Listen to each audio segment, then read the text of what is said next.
Sir నమస్కారం sir. నమస్తే. పవన్ కళ్యాణ్ గారు ఈరోజు ప్రెస్ మీట్ పెట్టి తెలంగాణ ఏర్పాటు నాకు ఇష్టమే కానీ విడదీసిన విధానం నచ్చలేదు అని అంటున్నాడు. మళ్ళీ ప్రెస్ మీట్ పెట్టి ఇదే ముక్క చెప్తున్నాడు. ఈ వ్యాఖ్యలు అంటే Telangana process first bifurcation process ఎప్పుడు స్టార్ట్ అయింది? కేసీఆర్ అమరనాథ్ నిరాహార దీక్ష చేసినప్పుడు 2009లో స్టార్ట్ అయింది. యాక్చువల్లీ అప్పుడు డిసెంబర్ 9న ఒక ప్రకటన వచ్చింది, తెలంగాణ ఏర్పాటుకు మేము పూనుకున్నాము, ప్రాసెస్ నడుస్తుంది అని చెప్పింది చిదంబరం. ఆ రోజు నుంచి 2014 జూన్ 2 వరకు ఈ విభజన ప్రాసెస్ అనేది జరిగింది. ఈ విభజన ప్రాసెస్ జరిగినప్పుడు ఈ పావుల కళ్యాణ్ అనేట ఆయన అప్పుడు ఏడ పండుకున్నాడో ఏం చేసిండో తెలియదు. అప్పటి వరకు ఎక్కడ పండుకుండు, ఏడున్నాడు, కనీసం మరి ఏం నడుస్తుంది పాపం. ఇప్పుడు ఈయన ఏదైతే రాష్ట్రానికి ఆంధ్రప్రదేశ్కు డిప్యూటీ ముఖ్యమంత్రిగా ఉన్నాడో ఆ రాష్ట్రాన్ని ఏమేమి నష్టపోతుంది అనే విషయం మీద ఏ రోజు కూడా ఒక్కరోజు కూడా మాట్లాడిన దాఖలేదు. అట్లని వాళ్ళ మీద ప్రేమ లేదు ఈయన సినిమాలు, ఈయన సోకులు, ఇన్కమ్ ట్యాక్స్ రైడ్లల్లో వాళ్ళ అన్న వియ్యంకుడు పట్టుబడితే ఆ చెన్నైలో ఆ కేసుల చుట్టూ భయపడి ఆ రోజు వాళ్ళ అన్న ఆ కాంగ్రెస్ పార్టీలో ఉన్నాడు, ఈయన సైలెంట్గా ఉన్నాడు. యువరాజ్యం అని తిరిగి పంచలు కూడా తీస్తాను, పంచల కింద పోయి సప్పుడు చేయలేదు. చేసిన తర్వాత ఈ బైఫర్కేషన్ అయిపోయిన తర్వాత నేను ఈ బైఫర్కేషన్ జరిగిన విధానం అసలు అవులే నీకు ఫస్ట్ నువ్వు తెలుసుకోవాల్సి బైఫర్కేషన్లో ఏం తప్పు జరిగింది. ఆ బైఫర్కేషన్లో ప్రతిసారి అనేది ఏంటంటే తల్లిని చంపి పిల్లని కాపాడారు అంటాడు.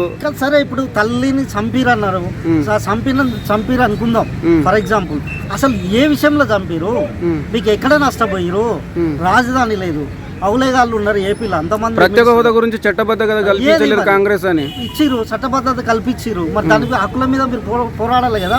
పార్లమెంట్ సాక్షిగా ఓ క్యాపిటల్ ఏర్పాటు చేస్తామని ఒక చట్టం తెచ్చి ఆ చట్టం ఇంప్లిమెంట్ చేయడానికి వీళ్ళకి చేత కాదు, లేకపోతే వీళ్ళ అలయన్స్ పార్ట్నర్కి చేత కాదు. కానీ అక్కసు ఇక్కడికి వచ్చి అక్కసు అంటే తెలంగాణ మీద అక్కసు అంటే తెలంగాణ ఏర్పాటును వ్యతిరేకిస్తుంది. అంటే ఏం చెప్తాను, ఇప్పుడు నీకు ఆంధ్రప్రదేశ్కు ఒక రాజధాని లేదు భయ్, ఒక చట్టం చేశారు, దాని యొక్క నష్టపరిహారం కింద చేశారు, దాని ప్రకారం నిధులు అడగండి సెంట్రల్ని. అది అడగడం చేత కాదు. వీడికి వచ్చి ఆ బైఫర్కేషన్ చేసిన విధానం అంటే ఆ బైఫర్కేషన్ ఏం చేసిరు, ఎక్కడ నష్టపోయారు, దాని మీద మాట్లాడకుండా నువ్వు ఈరోజు బైఫర్కేషన్ నష్టం అంటే ఏమైంది, ఏ నష్టం జరిగిందో చెప్పాలి కదా. అంటే పార్లమెంట్లో పట్టపగలు తలుపులు మూసి విడదీసిన విధానం నచ్చలేదు అని ప్రతిసారి చెప్తున్నాడు ఆయన. అంటే ఎప్పుడు విడదీసిరు? 2014లో విడదీసిరు అనుకుందాం. మరి 2014 నుంచి 2020 వరకు ఎక్కడ పండుకున్నావు నువ్వు? ఈ యమన్ పంచాల దగ్గర ఉన్నావు, ఏడుగు పోయినావు, ఎందుకు మాట్లాడలేదు? ఈ రోజుకి ఎందుకు 12 సంవత్సరాలు అయిపోయింది అక్కడ పరిపాలన. 2 సార్లు పోటీ చేసినావు, డిపాజిట్ రాలేదు 2019లో. మొన్న ఏదో డిప్యూటీ సీఎం అయినావు, నీ పరిపాలన నువ్వు చేసుకోరాదు. అక్కడ దాని గురించి ఆడ 1,15,00,000 ఉన్నాయి.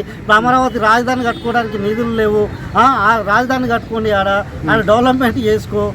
ఇప్పుడు ఈ మాట్లాడుతుంది. ఒకవేళ నీకు అంత ప్రేమ ఉంటే బైఫర్కేషన్లో ఆంధ్రప్రదేశ్ నష్టపోయింది అనుకుంటే ఎక్కడ నష్టపోయిందో ఇప్పుడు సెంట్రల్లో మీ అలయన్స్ తోటే కేంద్రంలో ప్రభుత్వం ఉన్నది. ఆ కేంద్ర ప్రభుత్వాన్ని ఒప్పించి నిధులు తెచ్చుకోండి, లేకపోతే ఆడ ఏం కావాలనో అడిగి తెచ్చుకోండి. అది చేత కాకుండా ఈరోజు తెలంగాణ ప్రజల మీద వచ్చి ఏదో అంటావు, ప్రాంతీయవాదం అంటావు, ఏర్పాటువాదం అంటావు.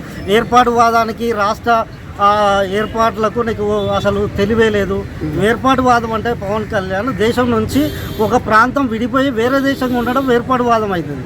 అంటే తెలంగాణ ఉద్యమం అనేది ఆర్టికల్ 3 ప్రకారమే ఏర్పడింది. అంటే రాజ్యాంగబద్ధంగా రాష్ట్రాలు ఏర్పాటు చేసే వెసులుబాటు రాజ్యాంగం ఇచ్చింది. అది రాజ్యాంగ విరుద్ధం కాదు. నువ్వు మాట్లాడే మాటలకు నీకు సంబంధం లేదు.